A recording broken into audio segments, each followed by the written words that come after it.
So, you see, Granny Jahiet was a mercenary when she was younger. She just talks like that out of habit. She's not trying to scare the children on purpose. Oh, there I go again.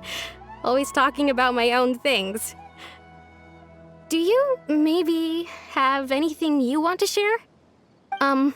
It's okay if you don't. You could also just talk about what you think of me? Oh, I think you're an incredibly strong and thoughtful young woman. You'll meet many amazing people and live a very happy life. You won't miss someone like me. Huh? Are those your friends over there?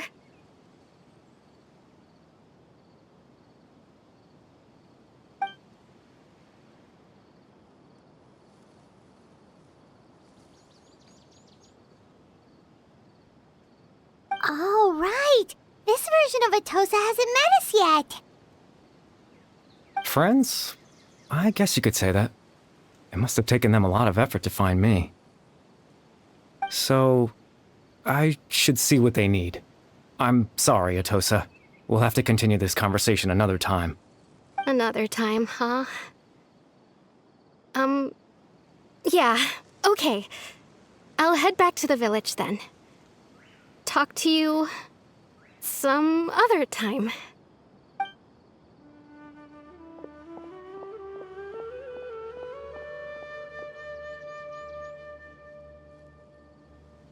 It's nice to see you, Traveler. I believe this is the first time we've met.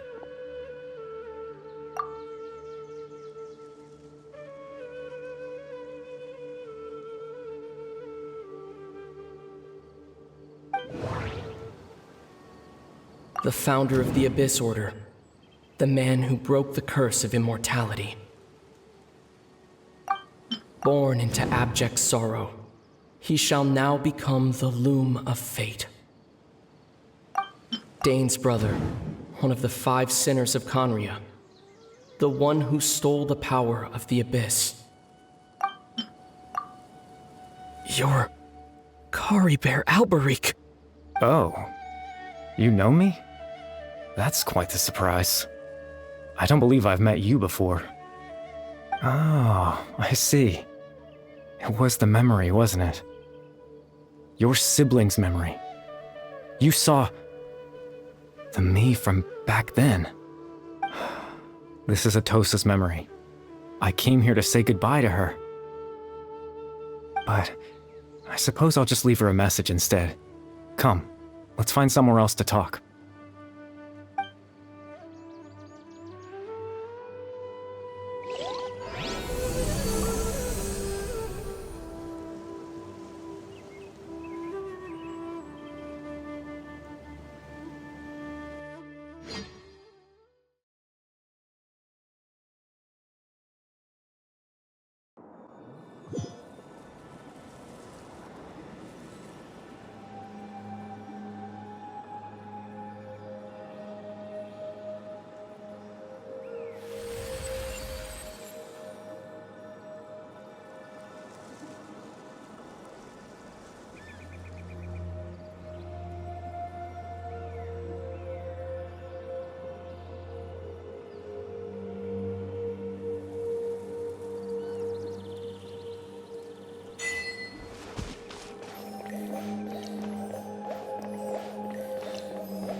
I suppose you could call it the realm of my consciousness. I'm someone who no longer exists in the real world, after all, as you well know. It's nothing. I still have enough strength to play the part of a good host. I've always hoped that I'd get the chance to talk to you like this, and now, the time has finally arrived.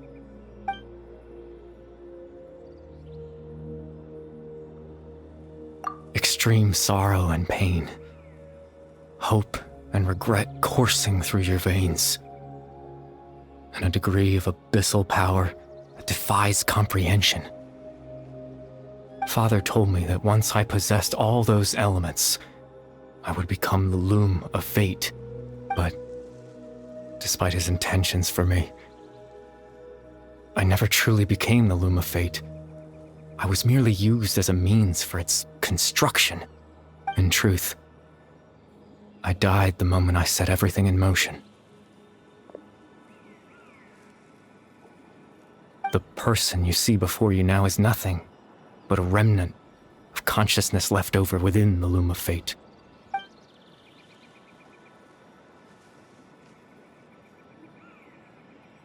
As for your question, the Loom of Fate is a device capable of weaving ley lines. In its primitive form, it can only be used to create and implant memories. But as more of it is completed, its power becomes stronger and stronger, until finally, it has the power to weave real ley lines of its own. Once fully completed, the moment it gains the power to weave ley lines, it loses the lower level ability to influence memories. But it also becomes a tool that can change the entire world. Yes, I have the ability to control the loom in its semi-completed form. I suppose you can think of it as a form of compensation. After all, its existence cost me my life.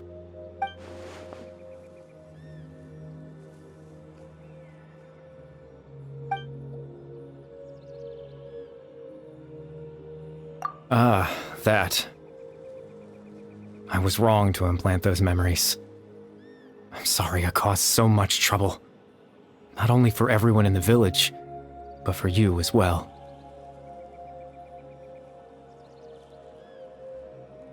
I just wanted them to feel like I once existed in this world. As if I had a chance at life.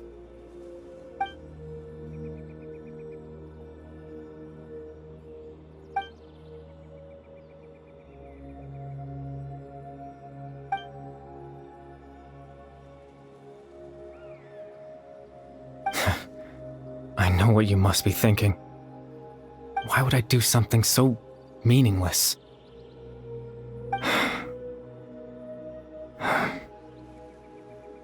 But I just couldn't accept it. I had to know what it would be like if I had my own life. What kind of person I would be. What other people would think of me.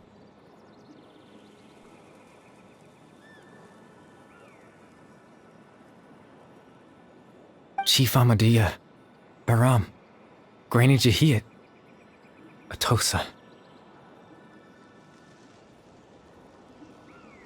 What would it be like if I could live alongside them? No cataclysm, no curse. Just a quiet life in a peaceful village. I was curious, so I selfishly tried to have my own life. Even if that meant piecing together the version of myself that could have been. One memory at a time. I know it sounds stupid. After all, my life ended a long time ago.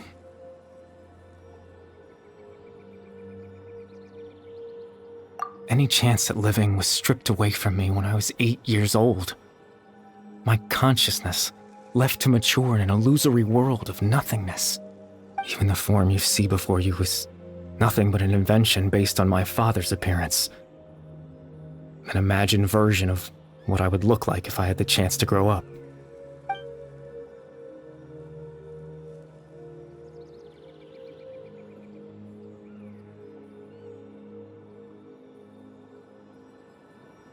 I know. But there's nothing I can do to make them find me. If I could exist in the real world, I would return without a second thought and surprise them with the suddenness of it all. But, well, that's not possible for me.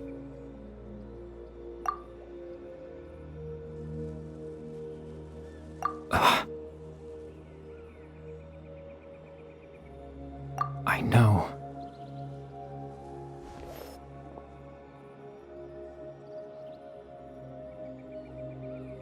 Captain Dainsleif. Twilight's sword, you mean?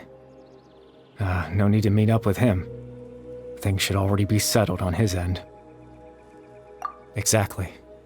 As someone who could only exist in people's memories, the fact that I'm able to talk to you in my consciousness like this can only mean one thing. The Loom of Fate has already been completed.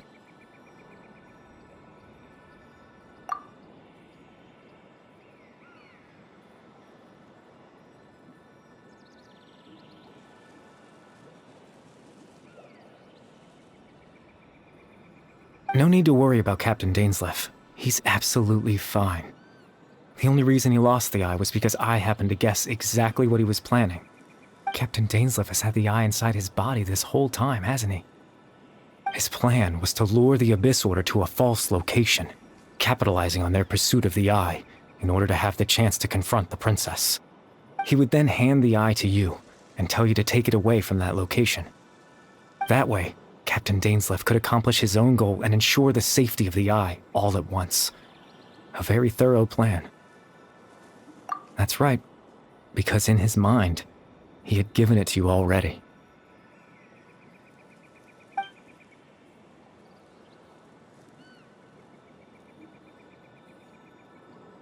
Before you two entered that false location. Traveler, wait.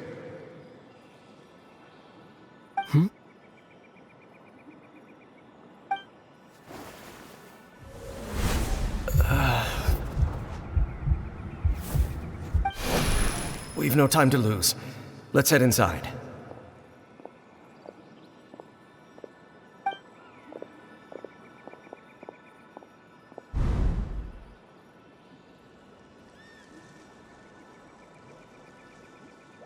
That was when I implanted the memory of him handing you the eye. Given the tense situation at that time, Captain Dainsleif failed to notice anything out of the ordinary, and took that memory to be real. I'm sorry, Traveler, but I needed the Loom of Fate to be completed. And to do that, we had to retrieve the eye.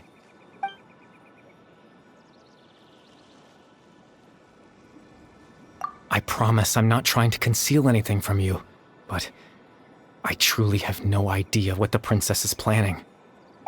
Tevat's ley line system is deeply entrenched in the planet. Creating new ley lines can neither replace nor extend the ones that already exist. In the face of everything they could be planning, I fear I'm too insignificant to even get a glimpse of the bigger picture. In any case, I had my own use for the Loom of Fate, and my goal, at least, has been achieved. You remember my father, don't you? Clotar Alberich.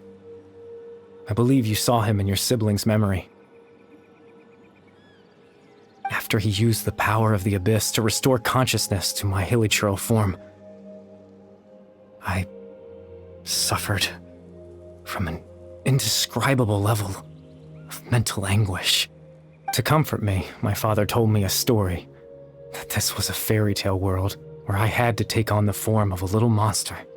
That story managed to dispel my fears, even if just for a moment. My goal was simple: to use the Loom of Fate in its near-completed form, when its ability to create memories was at its strongest, to implant a specific memory into the minds of the hilichurls. In that memory, I would tell them a story, just like my father did for me. It was a story of fairy tales and love. But more than anything, it was the story of us.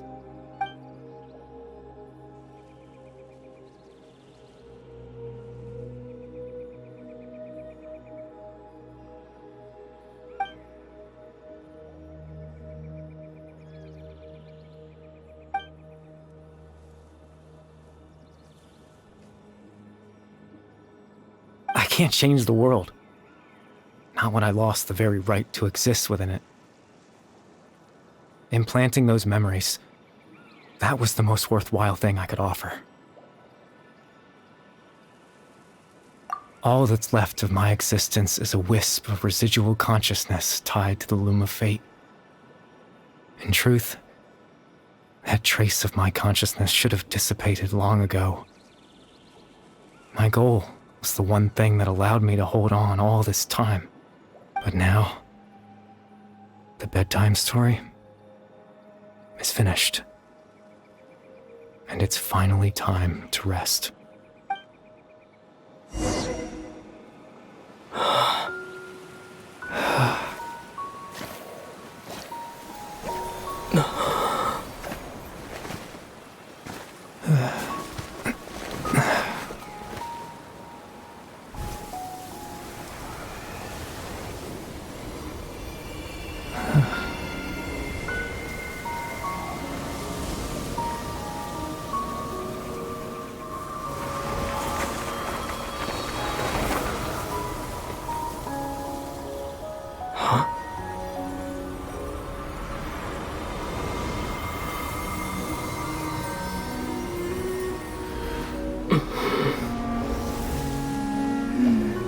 Looks like I was too late to see Caribert one last time.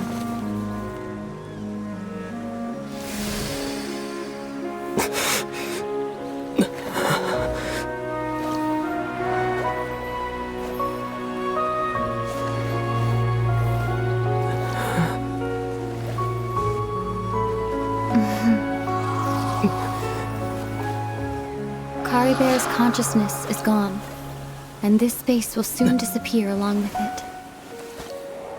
Neither of us belongs here. That's why we're not tangible. Were that not the case, I'd love to hug you too.